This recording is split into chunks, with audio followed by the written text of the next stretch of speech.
आत्मा हूँ, कर्म की फलोदय को भोगने वाला हूँ, कर्म के फलोदय को भोगने वाला हूँ, लेकिन व्याप्य व्यापक भाव से भुक्तत्व भाव, बहिर्व्याप्य व्यापक भाव से भुक्तत्व भाव, अंतर्व्याप्य व्यापक भाव से भुक्तत्व भाव, और गंभीर विषय को समझा। और इसके लिए बिल्कुल भदौरिया जी निर्विकल्प होने की जरूरत है। काश यंत्र का दोष नहीं मानना, ये दोष अपना ही है। मैं केवली होता, इसकी जरूरत ही ना होती। तो फिर आपको माइक की धुनी का जो विघ्न हो रहा है ना, कोई विकल्प नहीं आता। अतः यूं कहिए आपके कर्म का विपाक चल रहा है कि ऐसा संयोग मिला। फिर भी सुनने का प्रयास करो, समझने का प्रयास करो। बहिर्व्याप्य व्यापक भाव, अंतर्व्याप्य व्यापक भाव। रसोइये के बिना रोटी नहीं बनती, रसोइये के बिना रोटी नहीं बनती, ये है बहिर्व्याप्य व्यापक भाव। आटे के बिना रोटी नहीं बनती, ये है अंतर्व्याप्य व्यापक भाव। बराबर। संसार में सुख दुख को भोग रहा है जीव, कर्म के उदय के बिना सुख दुख नहीं भोगता जीव। यह है बहिर्व्याप्य व्यापक भाव।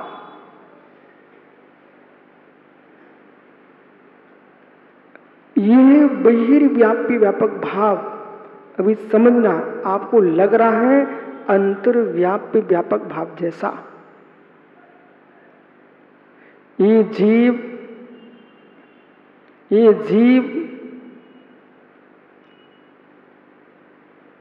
राग देश का भी भुगता है।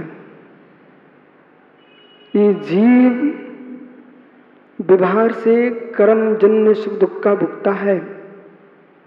ये जीव लाभंतराय कर्म के क्षोभम से प्राप्त द्रव्यों का भी भोगता है। ये जीव इस शरीर का भी भुगता है। द्रव्य कर्म, भाव कर्म, नो कर्म का भी भुगता है। समझते जाना। मनुष्य आयु का भोग कर लिया, इस शब्द का प्रयोग करते कि नहीं आप? देव आयु का भोग कर लिया, इस शब्द का प्रयोग होता कि नहीं? नरक की आयु का भोग कर लिया, त्रियंच की आयु का भोग कर लिया। जो जो बंद किया है जीव ने, उसकी उद्यावली में आने पर जितना उसका स्थिति बंध है, स्थिति बंध को पूर्ण कर रहा है, यह उसका भोग है। समझ रहे क्या? ये उसका भोग है। अब समर्थ सागर उस भोग को चाहे उपयोग की विशुद्धि के साथ देखो, चाहे उपयोग के संकल्प विकल्प के साथ देखो, एक भोग वो है जो संकल्प विकल्प शून्य है। बताओ जी, एक बालक पीछे बैठा है कुर्सी पर, देखो उसके परिणामों की विशुद्धि। अस्वस्थ होने पर भी वो बालक क्या बोल रहा हमसे? गुरु जी, अब मैं आपके चरणों से दूर नहीं जाना चाहता हूं। जो कुछ होगा जीवन में वो मेरा यही अच्छे से हो। कष्ट है बालक को, पीड़ा है शरीर में, फिर भी परिणाम उसे कह रहे हैं मुझे अब कहीं नहीं जाना, यहां रुक जाइए आप। वेदना कर्म के उदय से है स्यात्, वेदक भाव आत्मा के अंदर भी है। समझ में क्या? वेदक भाव आत्मा के अंदर भी है। भुक्तत्व भाव कर्म का ही है ऐसा एकांत नहीं है। कर्म के बिना भी भोग होता है, कर्म के बिना भी भोग होता है। मानते क्या आप लोग? कर्म के बिना भी भोग होता है। कर्म के बिना, क्योंकि भुक्तत्व भाव आत्मा का स्वभाव है, न कि विभाव। भुक्तत्व भाव आत्मा का स्वभाव है त्रिकालिक। कुछ कहना है किसी को? भुक्तत्व भाव आत्मा का त्रिकालिक स्वभाव। और ये त्रिकालिक कैसे बना दिया? हे जीव, कर्म चेतना, कर्म छल फल चेतना, ज्ञान चेतना को भोगता है जीव। अशुद्ध पारणामिक के काल में कर्म कर्म फल चेतना को भोगता है। शुद्ध अवस्था में जीव शुद्ध ज्ञान चेतना को भोगता है। समझ में आ रहा कि नहीं? तो भुक्तत्व भाव आत्मा का स्वभाव है। अब देखिए, एक भूखा प्राणी क्षुधा के निवारण के लिए सहज उपलब्ध द्रव्य को सहज भाव से भोजन कर रहा है। एक लिप्सा से तो करके, लालसा से भर करके ये मुझे मिलना चाहिए है, दोनों के भोजन में अंतर है। एक जीव भोजन करते हुए भी निर्णय कर रहा है, हे प्रभु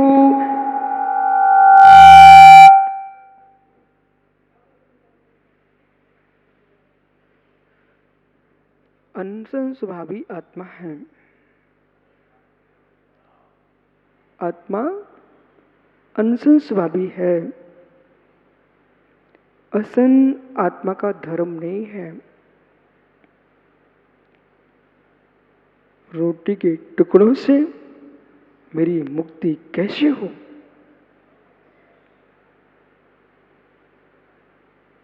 रोटी के टुकड़ों से मेरी मुक्ति कैसे हो? फिर भी क्षुधा वेदनी के उपशमन के लिए मात्र मैं गर्त की पूर्ति कर रहा हूं। ऐसा विचार करते हुए जो उपलब्ध यथालब्ध भोजन उसको लेके शांति चलाता है, अन्य को भोजन को वह प्रसाद कह के स्वीकार कर रहा है। और दूसरा भोग स्वीकार करके स्वीकार कर रहा है, भोग स्वीकार करके स्वीकार कर रहा है। अंतर देखिए, एक जीव को शरीर में पीड़ा है, वो भी भोग है। इसलिए मैंने कल कहा था आपसे, भोग को समझिए, अनंत प्रकार का भोग है। एक जीव को शरीर में पीड़ा है, वो हाय हाय करके, समय तो निकलेगा, पीड़ा तो होगी, अशुभ कर्म का उदय आया, हाय हाय करके भोग रहा है। मित्र, वो भोगते हुए भी बंध को प्राप्त हो रहा है, भोगते हुए भी नवीन कर्म के बंध को प्राप्त हो रहा है। एक जीव पीड़ा होने पर भी यूं कह रहा है, इसमें मेरा क्या दोष? कर्म का कार्य ही ऐसा है, असाता का उदय ही ऐसा है, उसका काम वेदना देना है, मुझे वेदक भाव से देखना है। क्या गजब! मुझे वेदक भाव से देखना है, और वेदक भाव से देख रहा है, पीड़ा में भी पीड़ित नहीं हो रहा है। ऐसे निर्मल परिणाम से मित्र, संजय, आप निर्णय नहीं कर रहे हो, निर्णय वो बच्चा कर रहा है। शरीर में अंग अंग में दर्द हो रहा है उसके, फिर भी कह रहा है अब मुझे इससे प्रयोजन नहीं है, जो समय मेरे पास है मेरा कल्याण हो जाए। ये देह और देही के बीच का भेद विज्ञान है। ये भेद विज्ञान है। भौतिक विज्ञान देह देही में भेद करना जानता ही नहीं है, बताएगा क्या? भौतिक विज्ञान देह और देही में भेद जानता ही नहीं है, बताएगा क्या?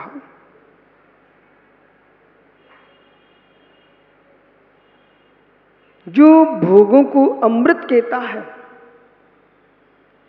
जो भोगों को अमृत कहता है, संसार के सुखों को, नारियों के अंगों को अमृत घट की उपमा देता हो, उस अज्ञानी से आत्म तत्व के निर्णय की क्या बात करूं? जो विष तुल्य विषय को अमृत की उपमा दे रहा है, उस व्यक्ति से अध्यात्म अमृत कलश की क्या कल्पना आप करेंगे? भौतिक विज्ञान तद्रूप प्रवृत्ति वाले जीव, श्रृंगार में लवलीन, विषयों में अनुरंजित चित्त जिनका, बेज्ञानियों जगत के विषयों के लिए अमृत घट की उपमा देते हैं।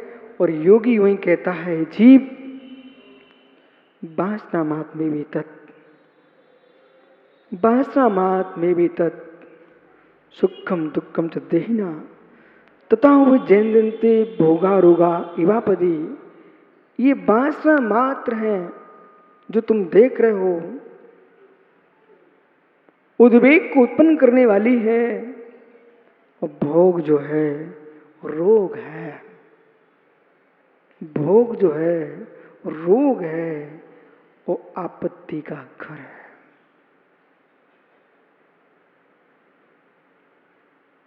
रोग की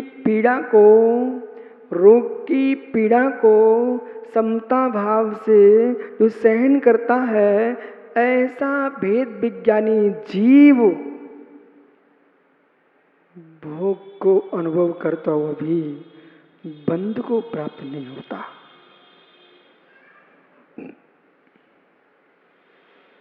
पुनः सुनिए, जैसे मेरे शरीर में फोड़ा हो गया, वो फोड़ा में दर्द है, उस फोड़े की पीड़ा को मैं पीड़ा के रूप में वेद रहा हूं, पर व्यथित नहीं हो रहा हूं। उस पीड़ा को पीड़ा के रूप में वेद रहा हूं, व्यथित नहीं हो रहा हूं। यदि व्यथित नहीं हो रहा हूं तो मेरे मित्र, पीड़ा का काल पूर्ण हो जाएगा, फोड़ा फूटे ठीक हो जाएगा, लेकिन मुझे नवीन फोड़े का बंध नहीं होगा।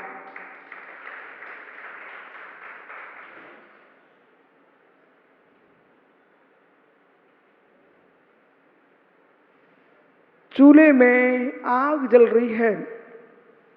इन माताओं की आदत रहती है, प्राचीन काल में बरोसी चलती थी, तो इनके यहाँ बरसों बरसों की आग मिलती थी।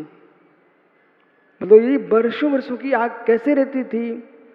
जब तक उस आग के बुझने का समय हुआ, उसके पहले उन्हें एक कंडा और रख दिया। समझ में आ रहा ना? जैसे आग बुझने का समय हुआ, उसमें कंडा फिर से रख दिया, अखंड आग चल रही है। जैसे अखंड ज्योति आप रखते हैं, पुनः घी डाल दिया, पुनः घी डाल दिया, ज्योति लगा दी, अखंड चल रहा है, बंद नहीं हो रहा है। तो जैसे अग्नि प्रज्वलित होती रहे, उसमें आप लकड़ी ईंधन लगाते गए तो समाप्त नहीं होती है। इसी प्रकार से जो जीव प्रत्येक कर्म की स्थिति बंद होता है, स्थिति पूर्ण होने के पूर्व यदि किसी प्रकार से आश्रव बंद नहीं करता, तो वो स्थिति होने के बाद फिर जीव नवीन बंध को प्राप्त नहीं होता।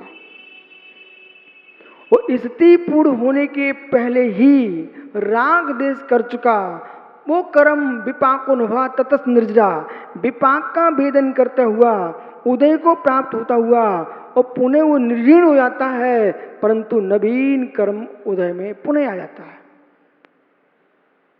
संतति चली आ रही है।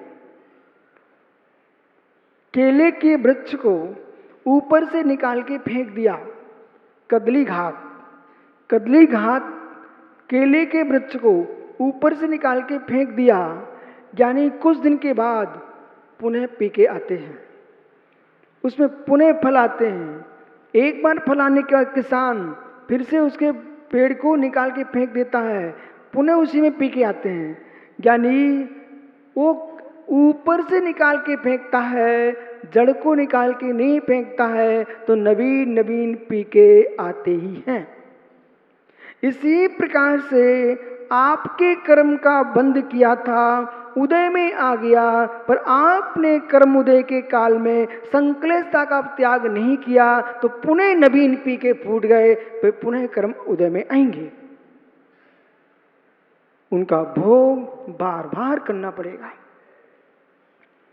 और जिस जीव ने निर्णय कर लिया कि पीड़ा मुझे अवश्य हो रही है, पर देह के नियोग से आत्मा पीड़ित है, ये देह निर्जीर्ण हो रही है, इसकी निर्जीणता होने दो, मैं पीड़ा होने पर भी संक्लेशता को प्राप्त नहीं होगा, और किंचित भी न हर्ष कर रहा है न विषाद कर रहा है, उसके नवीन कर्म का बंध नहीं होगा। नवीन कर्म का बंध नहीं होगा तो वर्तमान का कर्म नष्ट हो ही जाएगा, फिर तो खाली का खाली।